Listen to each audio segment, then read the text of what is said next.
Hello friends, तो finally देखो हम लोग स्टार्ट करने वाले हैं कि हम लोग डबली इंडेड क्यू को किस तरह से इम्प्लीमेंट करेंगे। ओके, डबली इंडेड क्यू को किस तरह से इम्प्लीमेंट करेंगे डबली लिंक्ड लिस्ट का यूज़ करके, है ना। इससे पहले वाले वीडियो में हमने देखा था कि डबली इंडेड क्यू क्या होते हैं, किस तरह से उसमें ऑपरेशन परफॉर्म होता है, कहाँ कहाँ पर हम लोग ऑपरेशन परफॉर्म करते हैं, है ना। जिसमें हमने देखा था कि डबली इंडेड क्यू जो होता है उसके फ्रंट और रेयर दोनों जगह पर हम लोग क्या करते हैं, इंसर्शन और डिलीशन को परफॉर्म करते हैं। दोनों साइड में जो नॉर्मल क्यू होता है उसमें हम वन एंड पे रेयर पे इंसर्शन करते हैं, तो वन एंड फ्रंट पे हम लोग डिलीशन परफॉर्म करते हैं। तो डबली इंडेड क्यू क्या होता है, उसके दोनों एंड पर इंसर्शन एंड डिलीशन हम लोग परफॉर्म करते हैं। तो डबली इंडेड क्यू को इम्प्लीमेंट किस तरह से करना है, सर्कुलर अरे का यूज़ करके, उसको हम लोगों ने लास्ट वीडियो में इंट्रोडक्शन दिया था। हालांकि हमने अभी तक आपको ये नहीं बताया है कि डबली इंडेड क्यू को सर्कुलर अरे का यूज़ करके किस तरह से इम्प्लीमेंट करते हैं। हमने कहा था आप अपना ट्राई करना। ओके, आज मैं आपको बताने वाला हूँ कि डबली इंडेड क्यू को किस तरह से इम्प्लीमेंट करेंगे डबली लिंक्ड लिस्ट का यूज करके। ओके, एक बार अगर मैं बात फिर से बोलूँ तो जो डबली इंडेड क्यू होता है उसमें हम इंसर्शन एंड डिलीशन दोनों साइड में कर सकते हैं। ओके, तो चलिए स्टार्ट करते हैं। तो डबली लिंक लिस्ट होता क्या है, देखिए इस तरह से कुछ लिंक्ड लिस्ट होती है। आप डबली लिंक लिस्ट क्या होती है यार, अगर आपको ये नहीं पता तो बिलीव मानिए आपको ये सब चीज़ें सीखने की ज़रूरत है। तो अगर आपको डबली लिंक लिस्ट क्या है यही नहीं पता है तो आप समझ नहीं पाओगे कि इम्प्लीमेंटेशन कैसे करना है।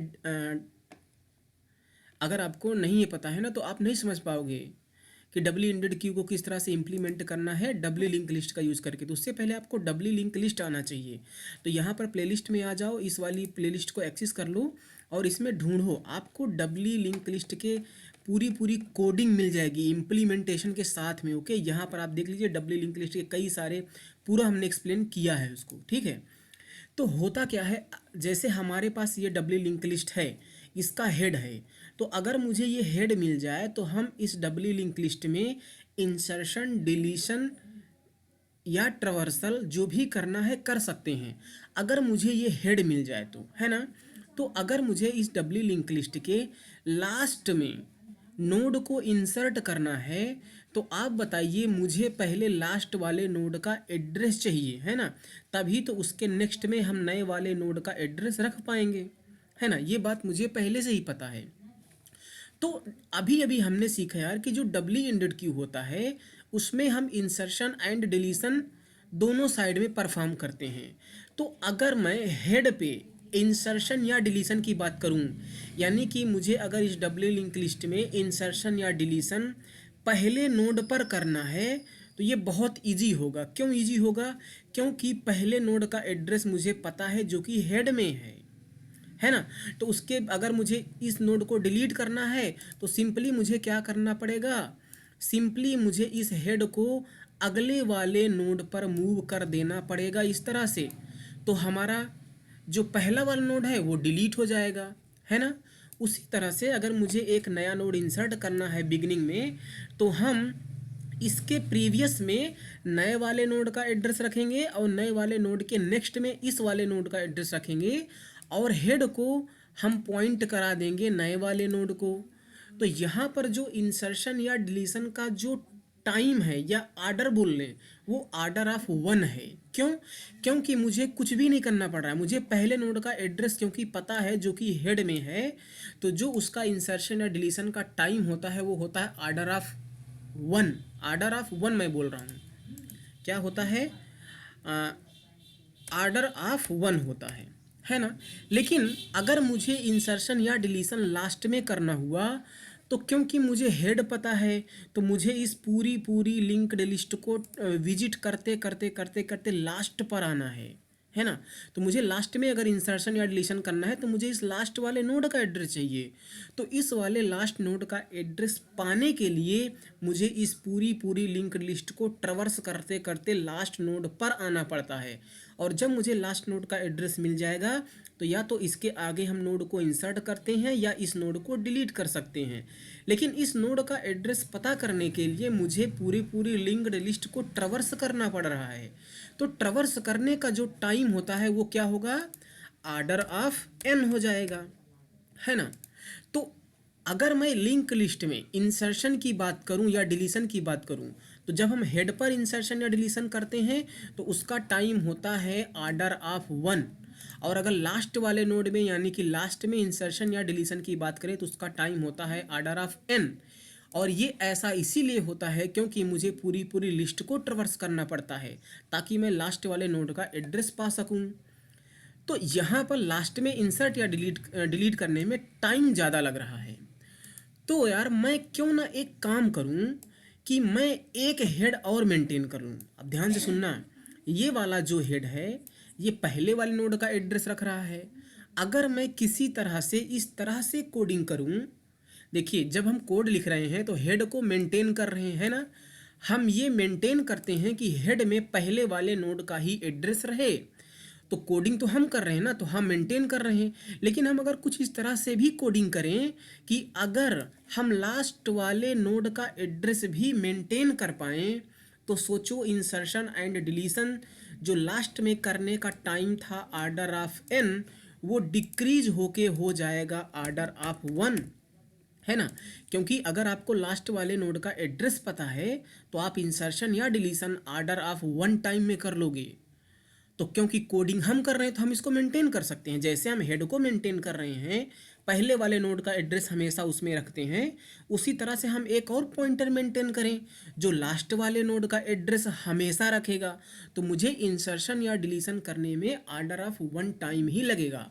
और ऐसा मुझे करना भी चाहिए। क्यों करना चाहिए?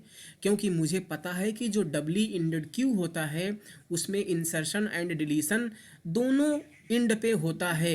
तो जब हमें ये बात पता है कि हर बार मुझे इंसर्शन या डिलीशन लास्ट में करना ही करना है तो क्यों ना मैं एक पॉइंटर मेंटेन कर लूँ ताकि मुझे इंसर्शन और डिलीशन का जो टाइम होगा वो ऑर्डर ऑफ n से रिड्यूस होके ऑर्डर ऑफ 1 हो जाए। आपको ये बात समझ में आ रही है? अगर आपको ये बात समझ में आ गई है तो यही चीज़ हम लोग इम्प्लीमेंट करने वाले हैं। तो जिस तरह से हम लोग हेड पॉइंटर मेंटेन करते थे हेड का एड्रेस रखने के लिए, उसी तरह से हम लोग एक टेल पॉइंटर मेंटेन कर सकते हैं, है ना। देखिए इस तरह से हम लोग एक टेल पॉइंटर मेंटेन करेंगे। इसका नाम हम लोग क्या करेंगे? इसका नाम हम लोग हेड नहीं रखेंगे, इसका नाम हम लोग क्या करेंगे? टेल रख देंगे। मान लो टेल रख देंगे।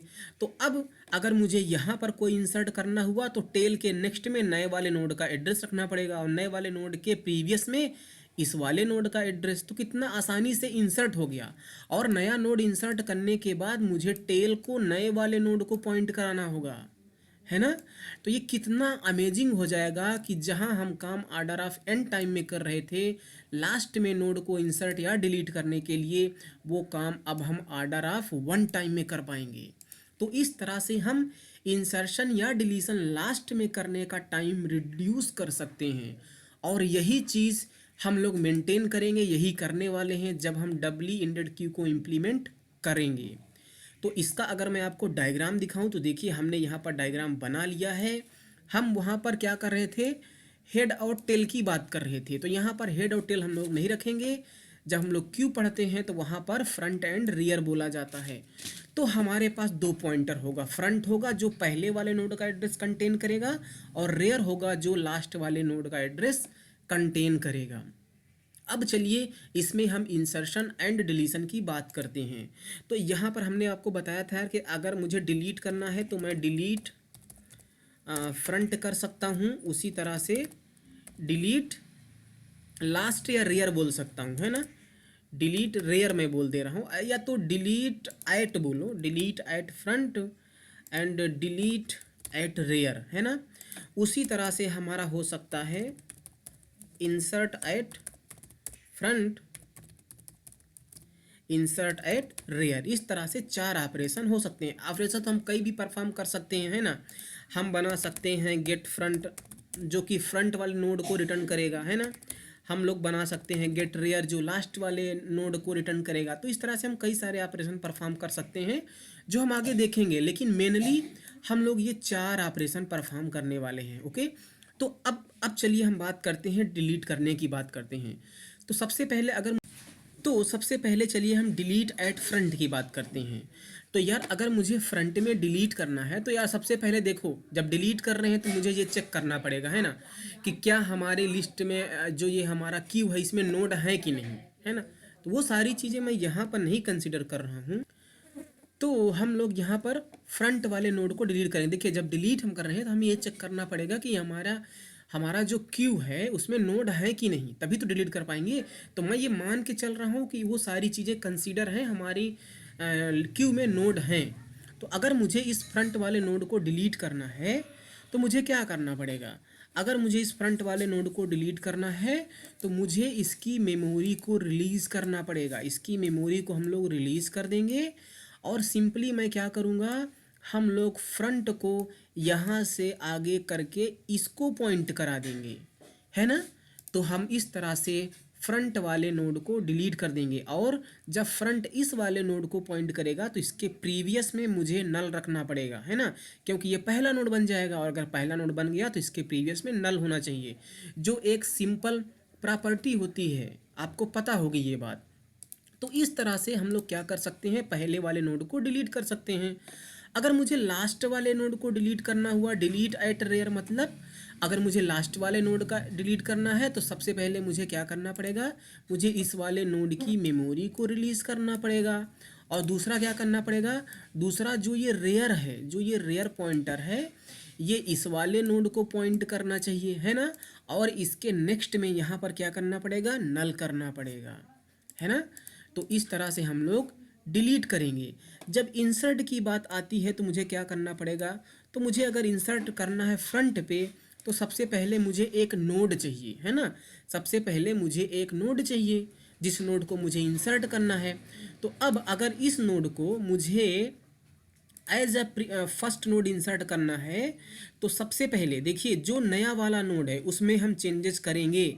ये जब हम लोग डब्ल्यू लिंक लिस्ट पढ़ रहे थे तो उसमें बहुत अच्छी तरह से सीखा था। तो सबसे पहले मुझे क्या करना पड़ेगा कि जो ये नया वाला नोड है इसके नेक्स्ट में इस वाले नोड का एड्रेस रखना पड़ेगा, है ना। और इसके प्रीवियस में नल रखना पड़ेगा क्योंकि वो पहला वाला नोड बन जाएगा। और बाय डिफ़ॉल्ट हम लोग क्या करेंगे, जब नोड को क्रिएट करेंगे तो उसके प्रीवियस और नेक्स्ट में हमेशा ही नल रखेंगे।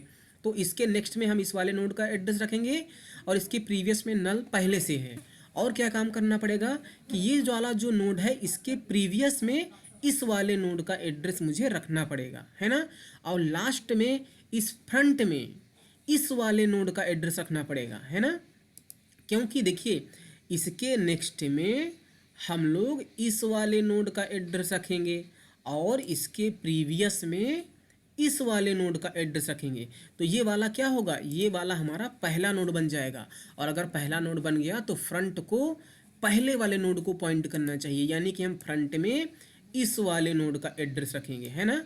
तो इस तरह से हम लोग इंसर्शन करेंगे पहले, है ना। अब अगर मुझे लास्ट में इंसर्शन करना है तो क्या करना पड़ेगा, मुझे रेयर का सहारा लेना पड़ेगा, रेयर को यूज़ करना पड़ेगा। तो अगर ये वाला नोड लास्ट में इंसर्ट होने वाला है तो पहले हम इस नोड में चेंजेस करेंगे। तो इसके प्रीवियस में इस वाले नोड का एड्रेस, है ना, और इसके नेक्स्ट में इस वाले नोड का एड्रेस करना पड़ेगा, है ना, ऐसे। और जो ये रेयर है, रेयर क्या करेगा, रेयर को लास्ट में रेयर इस वाले नोड को पॉइंट करेगा तो ये लास्ट नोड बन जाएगा। तो मुझे इस तरह से काम करना पड़ेगा, है ना। तो मुझे 3 काम करना पड़ रहा है। पहला इसके प्रीवियस में इस वाले नोड का एड्रेस, इसके, है ना, और इसके नेक्स्ट में इस वाले नोड का एड्रेस और रेयर में इस वाले नोड का एड्रेस। तो मुझे 3 काम करना पड़ा। सिमिलरली जब मैं शुरू में इंसर्ट करा था तो वहाँ पर भी मुझे 3 काम करने पड़े थे, है ना।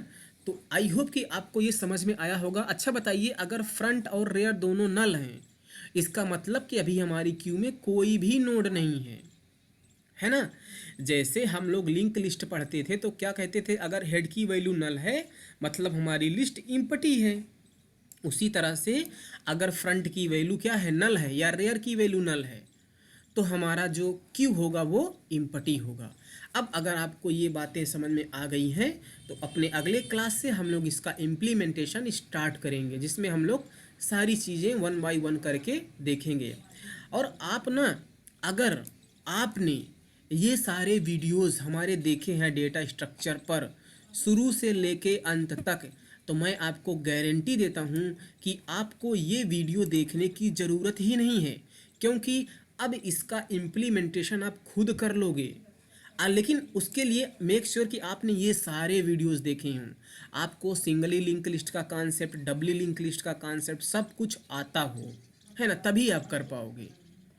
तो आई होप यार कि अगर आप मेरे से डेटा स्ट्रक्चर अगर आप मेरे से सीख रहे हो तो आप यार पूरे वीडियोस मेरे देखो, तभी आप चीज़ों को अच्छी तरह से समझ पाओगे, नहीं तो आप चीज़ों को समझ नहीं पाओगे। तो मिलते हैं हम अपने आपको अगले वीडियो में। और अगर आपको कुछ भी कठिनाई हो रही है तो इसका इम्प्लीमेंटेशन मैं तो प्रोवाइड करने ही वाला हूँ, आप उसको वॉच कर सकते हो। Okay, so thank you so much, bye bye.